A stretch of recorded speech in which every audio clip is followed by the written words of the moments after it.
Sudah lengkap belum ya ini? Sudah, Pak. Oh ya, bentar. Ini saya pakai dua. Yang satu HP, yang satu laptop. Bentar. Baik, Pak. Baik. Baik, Pak.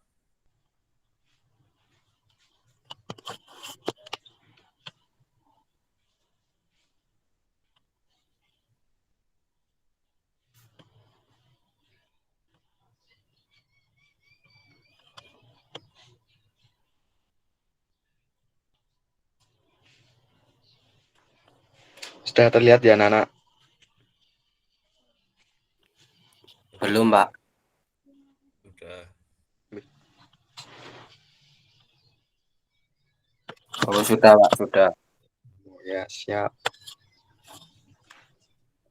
Bentar.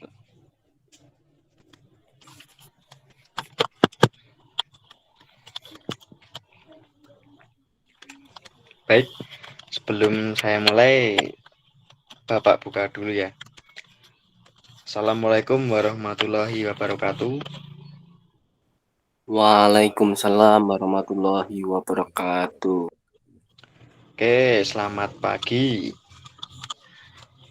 Jadi, pada pertemuan kali ini, Bapak akan mempresentasikan teknik dasar sepak takraw. Ini kelas 8C ya. Oke. Nah, langsung saja. Ada yang tahu apa itu sepak takraw? Ada yang tahu enggak? Tidak, Pak. Oke, Tidak, Pak. saya lanjutkan. Jadi sepak takraw ini adalah olahraga gabungan antara permainan bola voli, sepak bola, dan badminton. Jadi dalam permainannya itu tidak boleh menyentuh tangan seperti voli, tapi menggunakan kaki. Boleh menggunakan semua anggota badan kecuali tangan. Seperti itu. Di sini Bapak akan menjelaskan teknik dasar dari olahraga sepak takraw. Yang pertama yaitu teknik memaha atau biasa disebut kontrol paha. Nanti saya jelaskan satu persatu. Yang kedua, mendada. Yang ketiga, membahu. Yang keempat, heading atau sundulan. Yang kelima, smash. Yang keenam, memblok. Memblok ini istilahnya yaitu memblocking atau blok hadangan terhadap lawan. Oke, langsung yang pertama, yaitu memaha atau kontrol. Maaf ya anak-anak, ini salah tulis, maksudnya kontrol paha. Memaha ini adalah memainkan bola dengan paha dalam usaha mengontrol bola. Digunakan untuk menahan, menerima, dan menyelamatkan bola dari serangan lawan. Jadi misal lawan melakukan servis, kita itu menerima dengan paha. Jadi bola langsung naik. Logikanya seperti itu. Atau kita bisa juggling dengan paha. Misal paha. Ini adalah contoh gambarnya.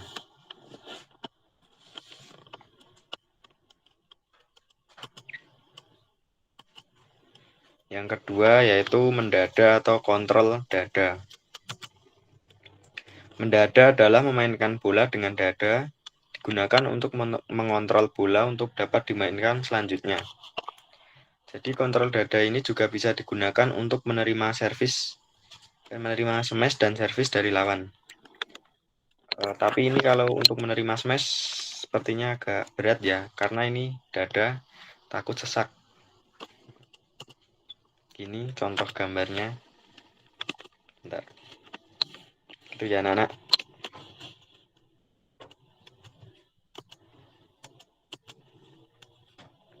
Yang selanjutnya yaitu membahu atau kontrol bahu.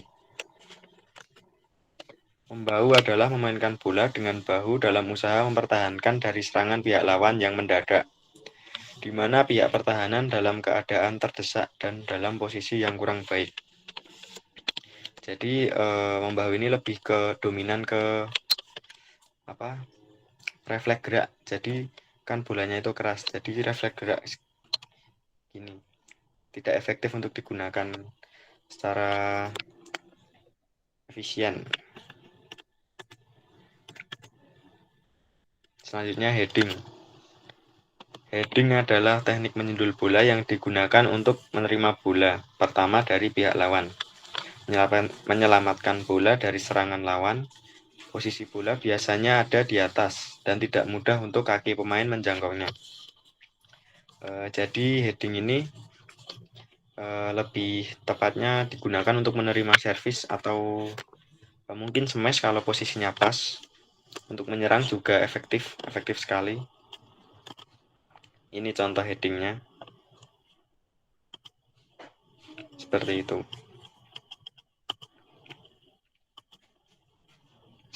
Selanjutnya smash.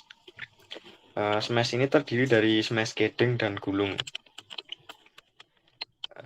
Bapak akan menjelaskan satu persatu. Sebelumnya saya akan menjelaskan pengertian smash. Smash dalam sifat akro adalah suatu tendangan keras yang digunakan untuk menyerang, sehingga lawan sulit menerima bola dengan tujuan mencetak angka. Smash ini terdiri dari smash keding dan smash gulung. Langsung saja saya jelaskan ke smash keding. Smash keding, saya tunjukkan contoh-contoh melakukannya. Yang pertama, pandangan harus pada ke bola. Yang kedua, ambil posisi untuk melakukan smash. Yang ketiga, melakukan lompatan dengan tumpuan kaki kanan apabila melakukan smash dengan menggunakan kaki kanan. Itu pula berlaku untuk sebaliknya. Posisi badan menyisih dengan net. Jadi posisi badan itu berbelakangan dengan net. Kaki kanan bersiap melakukan smash. Smash dilakukan ketika berada pada puncak lompatan dan posisi mulai jatuh atau turun. Jadi kalau mau nyemes itu bayangannya seperti ini. Kaki kanan untuk menumpu, kaki kiri untuk melompat, dan selanjutnya kaki kanan untuk smash. Jadi gini, misal ini kaki kiri, ini kaki kanan untuk menendang, gitu. Jelas kan?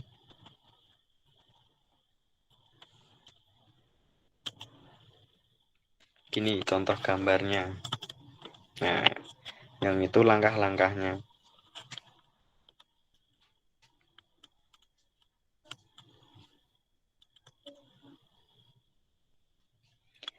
Yang kedua yaitu smash gulung. Nah, yang ini yang lumayan susah.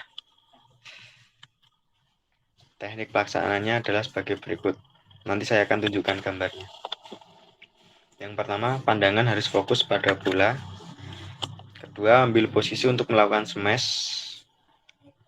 Ketiga, melakukan lompatan sedikit mungkin. Langkah-langkahnya mirip seperti yang tadi.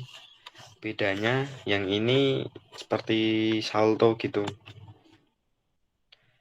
Posisi kanan bersedia melakukan smash apabila seorang melakukan smash dengan kaki kanan. Begitu juga sebaliknya. Misalkan saja kaki kanan buat menendang lah, tidak kidal. Apabila seseorang melakukan smash dengan kaki kanan, berarti yang bertumpu dan yang meraih bola adalah kaki kanan juga. Jadi yang buat lompat itu kaki kiri, kaki kanan buat menendang. Nah, begini contoh gambarnya. Yang biru itu blocking. Selanjutnya ke teknik dasar yang terakhir yaitu memblok atau blocking.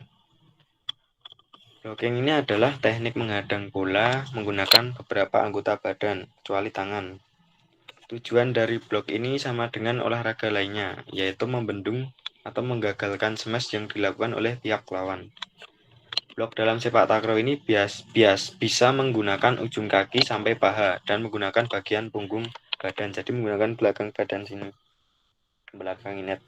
Kalau memakai kaki samping, jadi samping kaki yang sini. Ini contoh gambarnya.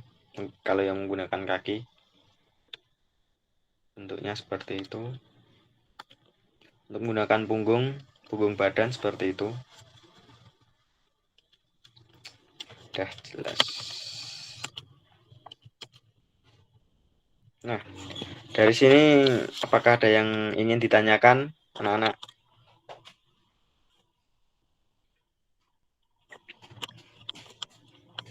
Halo.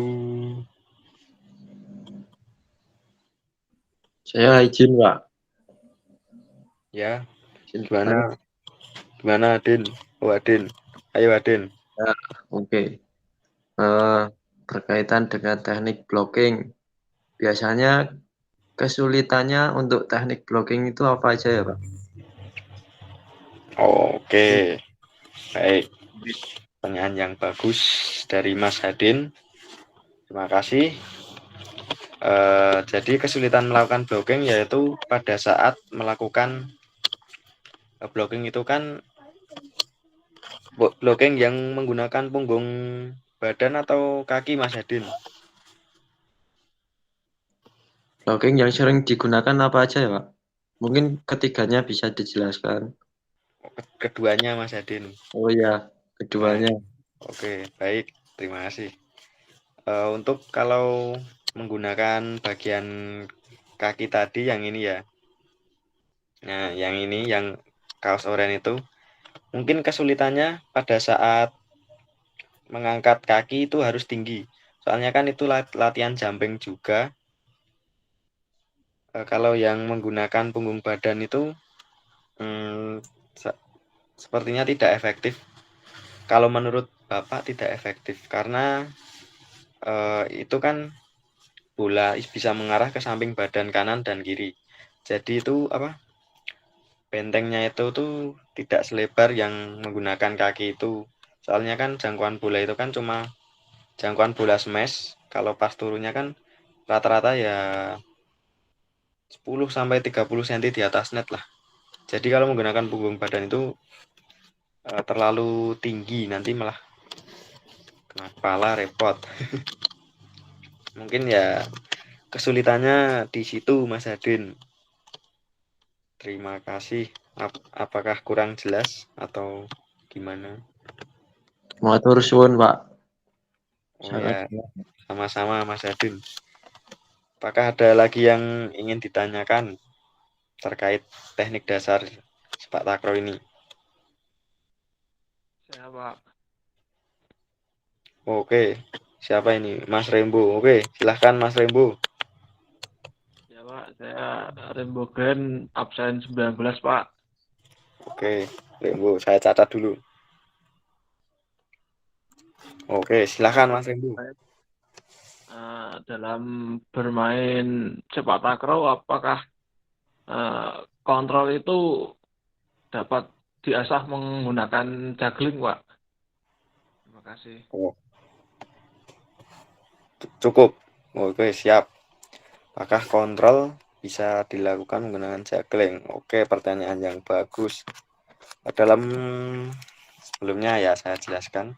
Dalam olahraga sepak takraw ini juggling adalah hal yang sangat penting dan itu sangat mendasar dalam olahraga sepak takraw ini.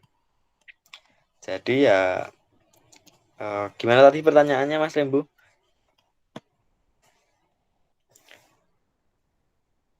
Ya, jadi pertanyaannya, apakah kalau di sepak takraw itu melatih kontrol dengan juggling itu bisa dilakukan, Pak? Atau mungkin bisa dengan cara-cara yang lain, Pak, begitu? Oh iya, maaf. Nah, jadi untuk melatih kontrol dalam sepak takraw itu sangat penting sekali dalam melakukan juggling karena itu sangat mendasar sekali. Karena kan tanpa juggling nanti kan bolanya gampang jatuh ke lantai. Sedangkan olahraga ini kan bolanya tidak boleh jatuh ke lantai. Jadi itu kan sangat mendasar sekali untuk kita latihan kontrol bola. Apalagi menerima servis atau smash yang keras dari lawan. Itu kan bola tidak boleh menyentuh lantai. Jadi melatih kontrol bola dalam olahraga sepak takraw ini, juggling itu sangat berperan penting. Justru malah yang utama menurut Bapak. Pertanyaan yang bagus dari Mas Rembu Grand Halilintar Hirmawan. Maaf Mas Rembu. Terima kasih. Apakah kurang jelas Mas Rembu atau gimana?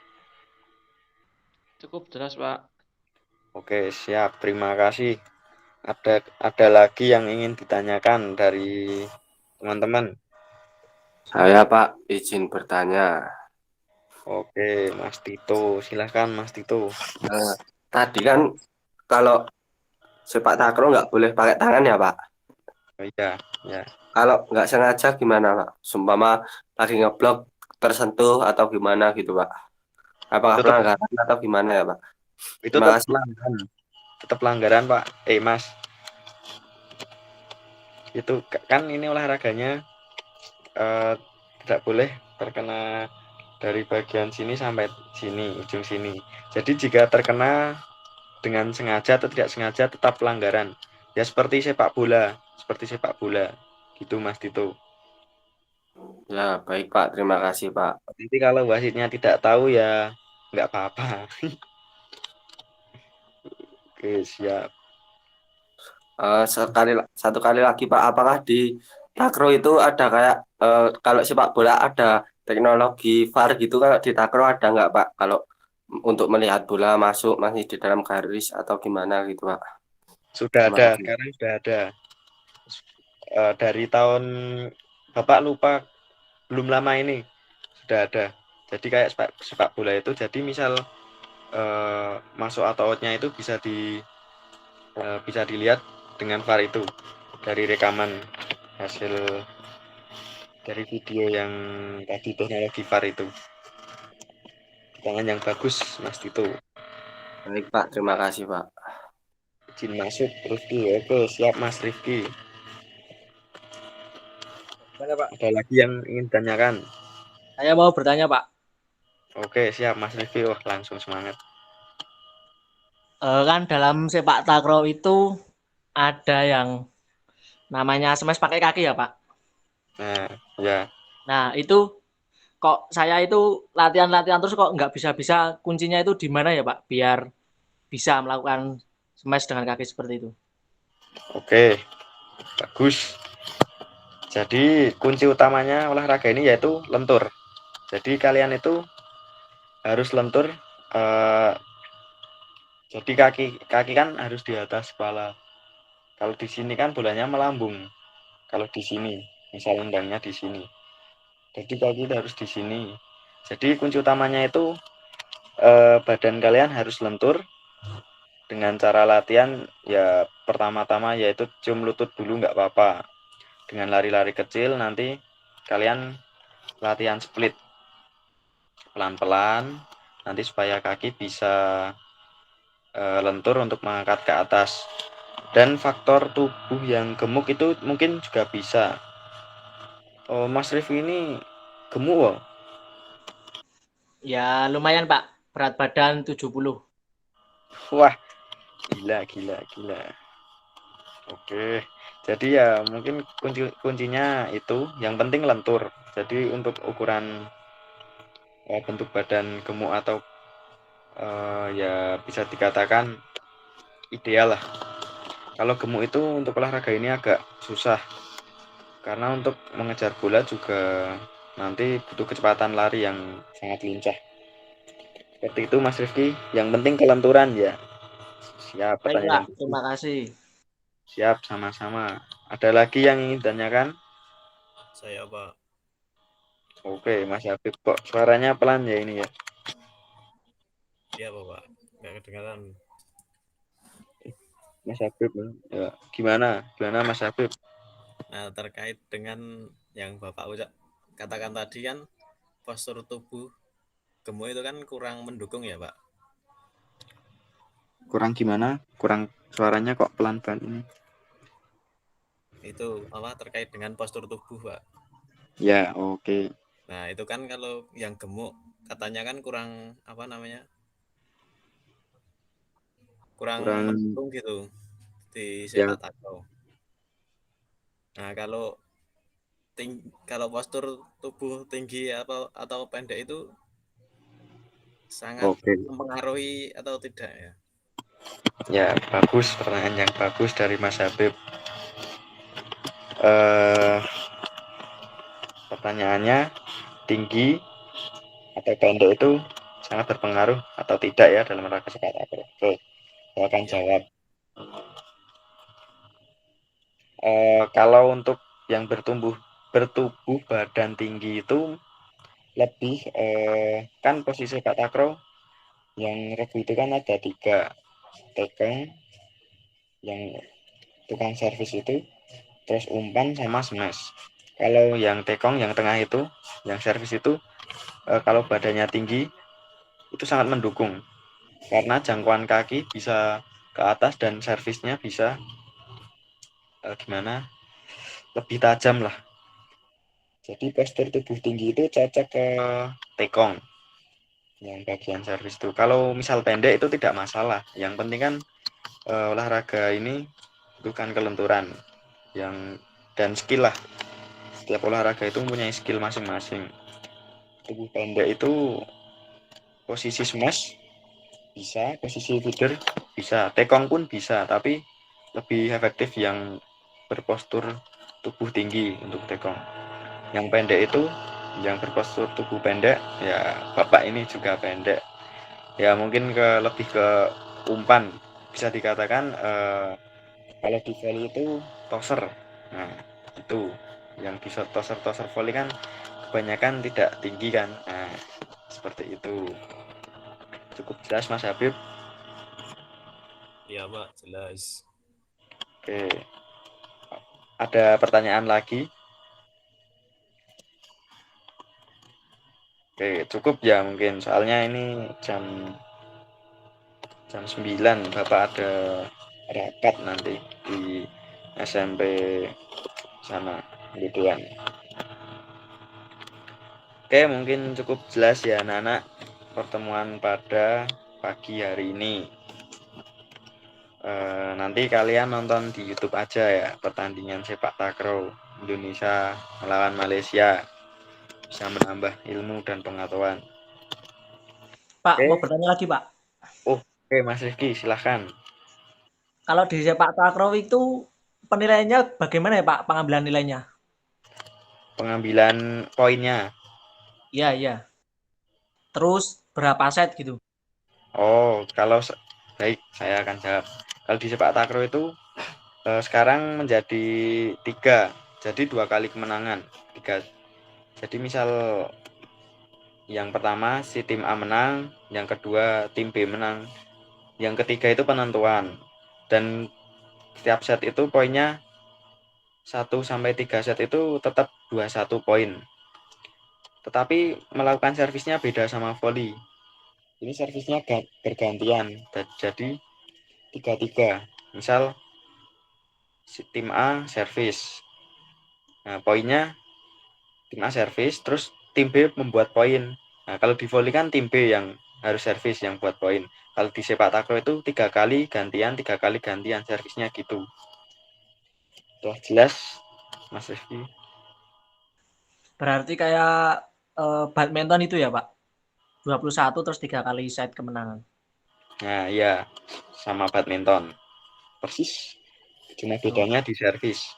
Kalau di sepak takraw kan 3 ganti tim lawan, 3 ganti tim lawan. Kalau untuk wasitnya, Pak, bagaimana, Pak? Ada berapa wasit? Untuk wasit ada 2 wasit, yang 4 itu yang ada 2 wasit utama dan wasit yang di depan net itu untuk mengetahui apakah permain itu net atau tidak, yang berhadapan sama wasit utama.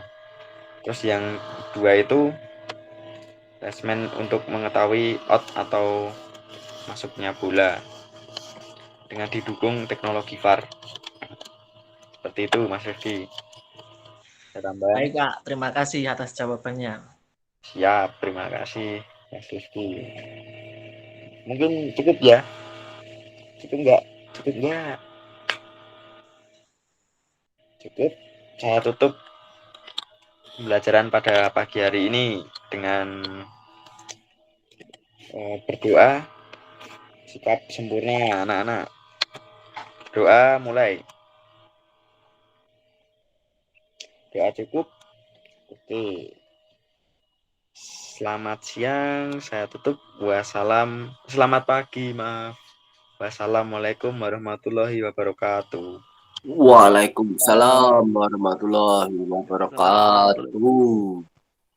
Oke, saya tutup ya.